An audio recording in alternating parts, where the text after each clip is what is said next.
أول فوز للنادي الأهلي في الدوري على نادي فاركو 4-1 وتألق زيزو. ماتش مهم جدا، الأداء أحسن نسبيا من الماتش اللي فات، وهكذا قلنا في تغييرات وفي تعديلات لليبيرو هتتعمل. نبدأ حلقتنا والسلام عليكم ورحمة الله وبركاته. قبل ما نبدأ الحلقة نصلي على سيدنا محمد عليه أفضل الصلاة والسلام، واللي ما عملش لايك ينزل يعمل لايك على طول نوصل لأقصى عدد من المشاهدات، ونفعل زر الجرس عشان يوصلك كل جديد. بسم الله الرحمن الرحيم. الماتش النهارده زي ما احنا شفنا ماتش مهم جدا، وماتش يعني الاداء الحمد لله تطور عن الاول بكتير.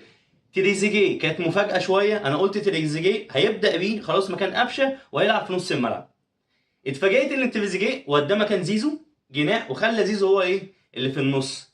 هي مش حلوه قوي، هي الماتش كان كويس بس تريزيجيه النهارده كان مختفي تماما طبعا، ما كانش ظاهر بشكل كويس. كان عايز يأدي حاجه هجوميه. حتى زيزو برضو ما كانش متفاعل قوي، جاب جونين وعمل ماتش كويس جدا، بس زيزو برضو خطورته على الجنب، بيعمل عرضيات خطيره، بيأثر برضو من الناحيه التانيه وبيضم برضو من ناحيه دي الهجوم. ديانج، شفنا ديانج اللي كان اهو معاه احتياطي. ديانج بدأ يلعب. ديانج النهارده عمل اداء برضو كويس. شفنا كريم فؤاد برضو عمل اداء برضو كويس. يعني بدأ يا جماعه التشكيل بدأ يظهر الاساسي بتاعه، بدأ نشوف حاجه، بدأنا نشوف لعب، بدأنا نشوف فيه حماس. وهيظل يا جماعه في علامه استفهام. خط الدفاع عندنا خط الدفاع عندنا في مشاكل جامده جدا من ساعه طبعا ما مشى محمد عبد المنعم، وفي مشاكل معانا لازم نحلها جامد جدا جدا مع ريبيرو. لازم اداره النادي الاهلي تتكلم. اشرف داري لسه ما وصلش لافضل حالاته، وفي مشكله جامده جدا. يعني المشكله اللي حصلت الماتش اللي فات، ازاي عندنا المفروض في القايمه 5 اجانب؟ انت بتجيب 5 اجانب دول سوبر، الخمسه الاجانب دول بيبقوا سوبر، لازم دول يبقوا اساسي عندك في الفريق. بتريح مثلا ممكن منهم اتنين في اجهاد، في مثلا ناس مش جاهزه فنيا. لكن لما عندك 5 اجانب في القايمه، والمفروض 5 اجانب دول جايبهم بملايين ودول سوبر، المفروض دول بيبقوا اساسي. اللي انا عارفهم اللي دول بيبقوا اساسي. لكن الماتش اللي فات كان مين اللي بيلعب اساسي؟ مفيش غير بن رمضان بس. بن شرقي، ديانج، كلهم قاعدين بره. اشرف داري كله قاعد بره، جراديشار قاعدين بره. النهارده لا، النهارده بدا بن شرقي، بدا يلعب بن شرقي. لما خلاص في ثقه وبدا هيشتغل، لكن هيقعد بره يعمل ايه؟ بن شرقي ده ما ينفعش يقعد بره. ديانج هتسيبه هتركنه مش هيعمل حاجه، مستواه هينزل. لازم ينزل، لازم يلعب، لازم يكون في تطور للعيبه. النهارده شفنا اداء كويس جدا، بس لسه في احنا مستنيين كتير جدا من النادي الاهلي. مستنيين كتير جدا من الاداء، ومستنيين كتير جدا من خوسيه ريفيرو. وطبعا اكيد بيتكلم معاه طبعا عماد النحاس ومحمد يوسف، اكيد بيتدخلوا معاه، واكيد طبعا الاداء بتاعهم. بس يا جماعه في مشكله عندنا في الدفاع لازم تتحل. محمد هاني يعني محمد هاني ماتش محمد هاني مش هنتكلم عليه كتير، احنا اتكلمنا عليه في الفيديو اللي فات، فمش هنتكلم عليه النهارده. يعني خلاص هو خلاص امر طبيعي وده علينا اجباري، ده خلاص مش هنعرف نتكلم عليه تاني. محمد هاني احنا تعبنا خلاص. كريم فؤاد لسه شويه، يعني كريم فؤاد اهو اللي نزله بدأ بيه باك شمال، بس كريم فؤاد الصراحه راجل محترم ومكافح ولاقصى وقت برضه بيبقى موجود في الملعب وبيعمل اللي عليه. خط الدفاع عندنا في علامه استفهام كبيره جدا لازم تتحل، لان اي هجمه عندنا اي حاجه بيبقى فيها خطوره. النهارده مصطفى شوبير مش عارف عمل ايه. يعني النهارده بجد مصطفى شوبير، يعني انا مش عارف. الكرة كانت خلاص واقفة مع فاركو، عارضة ويكملوا عليها ويشوطوا مش عارف ايه، خلاص الكرة منحاسة مع فاركو.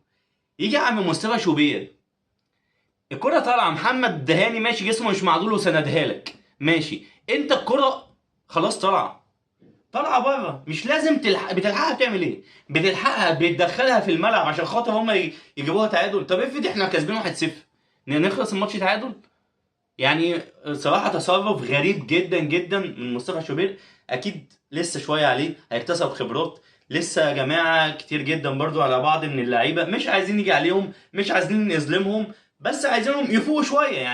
يعني في متوشة حساسة، في متوشة ما فيهاش هزار، في متوشة مش هينفع اللي تغلط الغلطة دي قدامهم قدام اي حد. فهو برضو كويس، يعني انا برضو من محبين مصطفى شوبير ونفسي برضو ياخدوا فرصه كويسه جدا، وهو خوسيه ريفيرو مديله، يعني ده تاني ماتش على التوالي مصطفى شوبير بيلعب اساسي على الشناوي.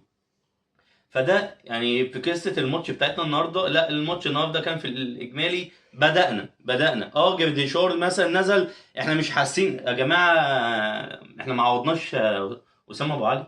لحد دلوقتي احنا ما عرفناش نعوض اسامه ابو علي نهائي. محمد شريف يعني انت متذبذب، يعني مستواه شويه كده شويه كده، بيخطف بس برضه مفيش الشراسه الهجوميه. اذا كان محمد شريف او جرديشار مش المرعبين خط الهجوم اللي انت تخاف منه، اللي انت تبقى قاعد بيخوف اي فريق، لا. فطبعا اكيد في يناير اكيد في صفقه قويه جدا اجنبيه جايه، هجوم للنادي الاهلي، حاجه طبعا سوبر ستار. عندنا بتاع دوت حاجه مهمه جدا، في غربله في النادي الاهلي. الغربله ايه هي الغربله اللي في النادي الاهلي؟ الغربله اللي انا بقول لك عليها ان خوسيه ريفيرو في لعيبه هو مش مقتنع بيها بالنسبه للاجانب، زي مين مثلا؟ زي جراديشار، زي اشرف داري. ودول شكلهم ممكن النادي الاهلي في يناير ممكن يضحي بحد فيهم عشان خاطر يستعوض ببدائل. هو ده اللي انا شايفه الصراحه. هو طبعا وجهه نظر، لان كل مدرب ليه طريقه لعب، ليه تفكير معين، ليه حاجات كتيره جدا هو بيتكلم عليها، وكل واحد بيبقى ليه وجهه نظر. عندنا دلوقتي يا جماعه المهاري اللي احنا كلنا متفقين عليه، كنا بنزعل منه، ده اناني، ده طماع، بس كان لمسه كوره، لا كان بيبسطنا كلنا، وهو مين؟ احمد عبد القادر. احمد عبد القادر طبعا كلنا متفقين عليه، ده لعيب كويس، ولاعيب ما نختلفش عليه. طبعا هو راجع النادي الاهلي خلاه يتمرن لوحده، مستبعدينه من التشكيل، مستبعدينه. طبعا هو مش عارف يعمل ايه، جاله عروض طبعا، سيراميكا كانت عايزاه، البنك الاهلي كان عايزه، طبعا قعد يرفض يرفض يرفض. هو عايز برضه نادي كبير، عايز يلعب، عايز يحس بنفسه. طبعا نادي الزمالك اتزاحم عليه، ونادي الزمالك كان عايزه. هو طبعا عايز فريق كويس عشان خاطر برضه يأدي، عايز يثبت نفسه، هو لعيب برضه، مش عايز يقعد. هو طبعا شايف مشاركته مع الاهلي تقيله وصعبه. يعني انت بتلعب فيس، ده حسين الشحات مش عارف ياخد فرصه لحد دلوقتي. انت عندك تريزيجيه وبن شرقي وطبعا هو حسين الشحات، انت طبعا هتروح فين؟ هو شايف نفسه اللي هو الموضوع ده معاه صعب. بس بدأ بقى فيه المفاجأة ايه؟ طبعا هو طبعا كان هيشتكي الاهلي للفيفا ومش عارف ايه، وطبعا لو هو اشتكى وهو ما بيلعبش وبعيد عن التشكيل ومش محطوط، طبعا الفيفا ممكن تلغي التعاقد معانا مع النادي الاهلي، وطبعا اللعيب هيبقى فري، فممكن اي نادي ياخده والكلام دوت، وطبعا هو هيفيد لاي نادي. بس وهو بيتدرب خطف انظار خوسيه ريفيرو حطه في دماغه، وقريب جدا احمد عبد القادر هيبقى في التشكيل من الماتش الجاي. مش هقول هيبقى في التشكيل الاساسي، هو هيبقى احتياطي او ممكن يستبعده. بس بدأ محمد يوسف اداله خبر اللي هو هيبدأ في المران الجماعي مع الفريق، وبدأ هيخش في التشكيل ان شاء الله. دي قصة احمد عبد القادر. نيجي يا جماعة هنا لمشكلة أسامة أبو علي. طبعا احنا عرفنا كلنا عارفين طبعا أسامة أبو علي الموضوع طول شوية. كولومبس طبعا النادي الامريكي، كان في مشكله في الميزانيه، كان في مشكله مش عارف ايه وفي القيد، والموضوع رايح جاي رايح جاي، ولحد الان ما بعتوش اي مقدم للنادي الاهلي، ما فيش اي فلوس ولا اي مبلغ جه في خزنه النادي الاهلي. فبالنسبه للنادي الاهلي مش هبعت لك البطاقه الدوليه. طبعا النهارده طبعا كلنا عرفنا اللي اسامه ابو علي طبعا اول امبارح سافر، راح امريكا، وطبعا بروح وتصور وبتاع، وكولومبوس كرو قال لك خلاص اللاعب معانا والدنيا تمام. بس لحد دلوقتي ايه؟ مفيش اي مبلغ جه خزينه النادي الاهلي، فهم بيطلبوا البطاقه الدوليه. فالاهلي قال له بطاقه دوليه مين؟ أنا ممكن اديك اي بطاقه، امشي لك بطاقه التموين تنفع؟ طب كارنيه النادي، طب ما فيش الكلام ده. النادي الاهلي مش هيبعت له اي بطاقه دوليه، لازم يجيب المقدمات بتاعته، لازم يجيب المبلغ بتاعه. وطبعا اسامه ابو علي هو لما صدق في الصفقه دي، لان هم اخدونه طبعا بمبلغ 7.5 مليون دولار، فطبعا مبلغ هو ما عملوش في حياته الكرويه اصلا. فطبعا هو عايز يروح بقى وياخد الجنسيه وبتاع، وطبعا معاه الجنسيه الدنماركيه برضه، فهو عايز يروح يأدي ويشق بقى طريقه. فطبعا النادي الاهلي حتى الان ما بعتش البطاقه الدوليه. ولو برضه واسامه ابو علي ما بعتوش المبلغ والصفقه حصل في حاجه، ولحد دلوقتي هيتأيد برضه في قائمه النادي الاهلي، ومفروض يرجع برضه على على قائمه ايه؟ قائمه النادي الاهلي. فلسه قصه وسام ابو علي لحد دلوقتي ما انتهتش، ولحد دلوقتي احنا برضه ما عرفناش ايه نجيب بديل ليه. فطبعا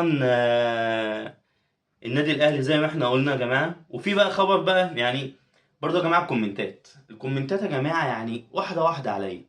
يعني بلاقي كومنتات ساعات سلبيه، مش يعني في حاجات انا بمسحها يعني. يا جماعه الالفاظ، يا جماعه الالفاظ، يا جماعه يعني في ناس ماشي خش باحترامك كنت فوق دماغي من فوق، بس عندك كلمه قولها، عندك كلمه كويسه تقولها. مش عاجبك المحتوى، مش عاجبك ادائي، مش قابلني، يا عم غيرني، يا عم ما تتفرجش عليا، يا عم اعمل صبعك كده للشاشه خلاص شكرا. لكن تخش ممكن تشتم، ممكن ما يعجبكش. انا بطلع بقول رايي عن الاداء، عن النادي الاهلي بتاعي، اقول ماشي خبر على نادي الزمالك، خبر على نادي بيراميدز، بكل احترام وكل شفافيه وكل شفافيه. دي رياضه، ولازم يكون عندنا روح رياضيه ولا للتعصب، احنا بنتكلم في رياضه. فليه نخش في بعض جدال؟ ليه جمهور الزمالك يخش يشتم زيزو ومراته؟ ليه يا جماعه؟ احنا كلنا بشر وكلنا يعني، واحنا في زمن احتراف، وده راح هنا ده راح هنا ده يلعب هنا. ليه نعمل التعقيدات دي كلها؟ ليه نعمل التعصبات دي كلها؟ ملهاش لازمه ومش مستاهله يا جماعه، مش مستاهله خالص والله اللي احنا بنعمله ده. فاللي عنده حاجه كويسه يقولها، اللي ما عندوش حاجه ما يقولهاش. انت مش عاجبك حاجه محتواه يا عم غيره، مش لازم تتفرج عليها يعني. ما علينا.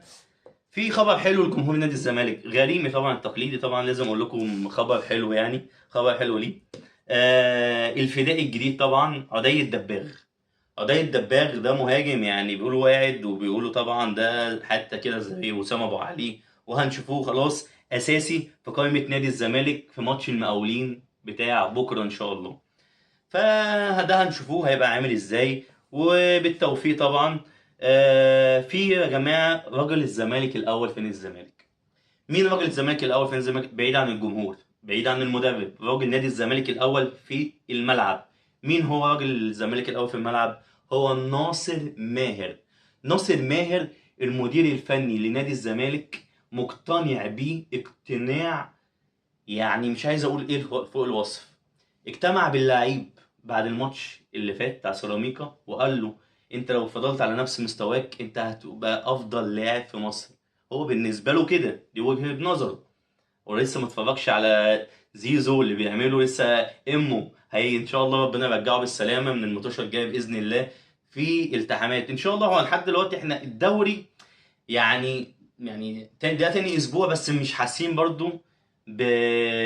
باداء عالي الصراحه. يعني حتى بيراميدز ما توقعناش اللي هو مع الماتش الاولاني مع وادي دجله.